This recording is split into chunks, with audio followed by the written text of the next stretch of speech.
तो इस बीच बड़ी खबर बता रहे हैं आपको जम्मू से, जहां राज्यपाल मनोज सिन्हा जीएमसी जम्मू पहुंचे हैं, जहां पर रियासी में जो आतंकवादी हमला हुआ उसमें जख्मी हुए घायलों का इलाज जारी है। उनसे मुलाकात करने पहुंचे राज्यपाल मनोज सिन्हा। देखने जा रहा हूं।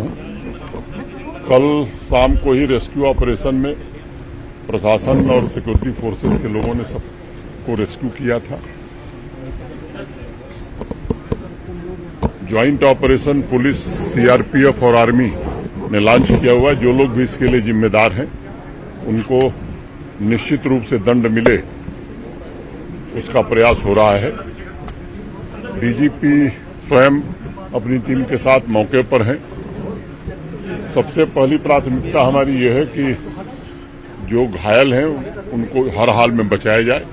ये हम जानते हैं कि मौत का कोई मुआवजा नहीं होता है, फिर भी उनके परिजनों को एक सहायता के तौर पर 10 लाख रुपए जम्मू कश्मीर प्रशासन ने मृतकों को और घायल लोगों को 50,000 रुपए देने का फैसला किया है। ये हम देश को आश्वस्त करना चाहते हैं। कल से माननीय प्रधानमंत्री जी और गृह मंत्री जी भी मामले पर नजर बनाए हुए, मेरी उनसे भी बात हुई है।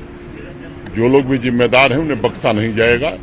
एक नापाक कोशिश हुई है कि जम्मू रीजन को भी किसी तरीके से टर्मोइल में लाया जाए, और मुझे लगता है कि ये एक नापाक कोशिश है जिसे हर हाल में विफल किया जाएगा।